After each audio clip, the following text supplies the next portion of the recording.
हरे कृष्णा। आज का हमारा सत्संग श्रीमद् भगवद गीता के दूसरे अध्याय का 16वां श्लोक। भगवान कृष्ण कह रहे हैं,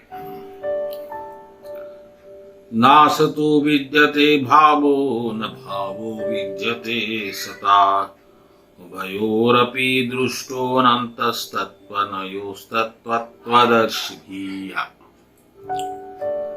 इसका अर्थ है, तत्वदर्शियों ने यह निष्कर्ष निकाला है कि असत यानी भौतिक शरीर का कोई चिरस्थायित्व नहीं है और किंतु सत आत्मा अपवर्तित रहता है। इन्होंने इन दोनों की प्रकृति के अध्ययन के द्वारा यह निष्कर्ष निकाला है। इसी बात पर आज की चर्चा होगी भक्तगणों। असत और सत दो बातें हमारे सामने हैं और सत यानी जो है, असत यानी जो नहीं है। लेकिन बड़ी विडंबना है, माया है, जो नहीं है वो है ऐसा दिखता है और हम नहीं है में है समझ के पूरा जीवन लगा देते हैं। जिस तरह कोई चित्रपट के पर्दे पर एक कहानी बनाता है, एक संसार बनाता है 3 घंटे का, उसमें वहां कुछ नहीं है लेकिन सब कुछ है। फिर आप 3 घंटे बैठ जाते हैं देखने। इसी तरह से ये भगवान की माया भी कुछ नहीं है, इसमें कोई सत्य नहीं है, फिर भी आपको सत्य प्रतीत होती है। और जो सत है वो छुपा हुआ है, वो आपको नहीं दिखता।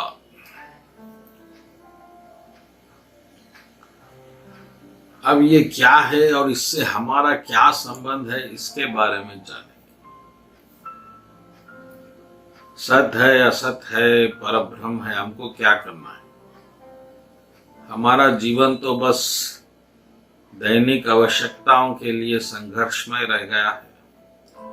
इसमें ये सब बातों का क्या महत्व है और ये बातें हमारे लिए क्यों महत्वपूर्ण है, ये बातें भी आपको समझना जरूरी है।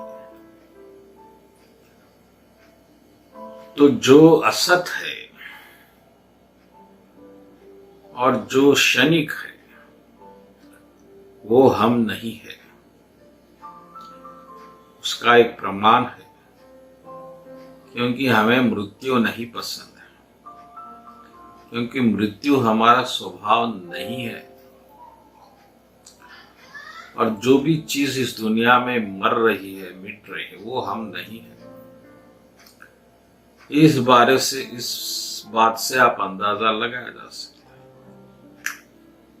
हैं। और हम हमेशा चिर स्थायी हर चीज चाहते हैं, तत्व चाहते हैं, जीवन चाहते हैं।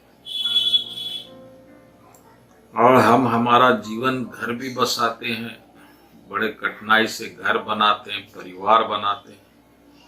लेकिन फिर क्या होता है, अचानक एक दिन या तो आपके परिवार आपसे कोई आदमी दूर हो जाता है या आप ही परिवार से दूर हो जाते हैं, मृत्यु को प्राप्त हो जाते हैं, बिना आपकी मर्जी के, बिना आपके ज्ञान के, बिना आपको बताए, बिना आपके नोटिस के।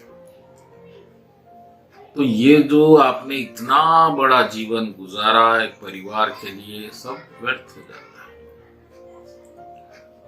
और फिर आपको ये भी पता नहीं है कि मृत्यु के बाद आपकी क्या गति हो रही है।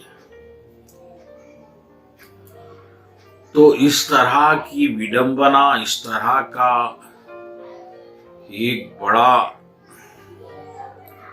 दुख भरी घटना जो हमारे साथ घटती है, उसके निष्कर्ष के लिए उसके परिणाम से बचने के लिए और उससे मुक्ति पाने के लिए ज्ञानियों ने प्रयत्न किया और फिर उन्होंने खोजा और प्राप्त किया। और क्या प्राप्त किया? दो चीजों को प्राप्त किया, एक सत्य एक असत्य, एक जो मिट रही है और एक जो नहीं मिटती है। और जो नहीं मिटती है वो आप है और जो मिटता है वो आपका शरीर है। लेकिन क्योंकि हमको शरीर के पार कुछ नहीं दिखता, हम खुद को ही शरीर समझ लेते हैं और शरीर, मन, बुद्धि, इंद्रियां खुद को हमारी अपनी समझ के पूरा जीवन उसकी तृप्ति, उसके आनंद, उसके सुख के लिए लगाते हैं और फिर एक दिन वो आपसे छीन लिया जाता है। लेकिन जो ज्ञानी लोग होते हैं, जिन्होंने जीवन के इस अन्याय को, मैं कहूंगा अन्याय है, अन्याय से लड़ा है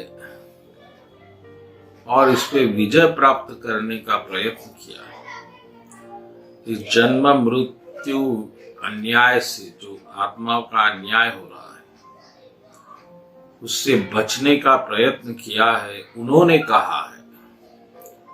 इसलिए भगवान कृष्ण या कह रहे हैं तत्वदर्शी, जिन्होंने बड़े कठिनाई से इस सत्य को पाया है कि हम शरीर चलाने वाली चेतना है, आत्मा है, हम शरीर नहीं है। फिर आप कहेंगे हम शरीर नहीं है तो फिर शरीर क्यों मिला है, क्यों दिया गया है? हमारी इच्छाओं के कारण, हमारी अनगिनत इच्छाएं तृष्णा बनी हुई आत्मा में गहरे गहन स्थिति में उतर गई और उसके बिना अब हम तृप्ति को प्राप्त नहीं कर सकते। तो उस इच्छाओं की पूर्ति के हेतु आपको ये शरीर दिया गया है। और फिर अगर इस जन्म में आप और कोई इच्छा नहीं करते तो फिर आपको कोई शरीर नहीं मिलेगा। लेकिन अगर आपकी इच्छाएं अधूरी है तो फिर आपको इच्छाएं पूर्ति के लिए फिर शरीर ग्रहण करना होगा। तो ये इच्छाओं का इतना बड़ा जाल है कि पूरा ब्रह्मांड उस इच्छाओं की पूर्ति के लिए भगवान ने बनाया, ताकि हम जैसी अतृप्त आत्माएं उस इच्छा को पूरी करें और सुख को भोगें। लेकिन जिस दिन आपको ज्ञान होगा ये सब व्यर्थ है, ये आपका सुख ही नहीं है, ये तो अज्ञानवश आपने इसको सुख समझा, उसके पीछे भागे, भोगा, भोगने के बाद पता चला ये सब तो व्यर्थ था, तब आपकी बहुत देर हो जाती है और फिर आप उससे बच नहीं सकते। इसलिए भक्तगणों, अपने इस जीवन के मूल्य को समझो।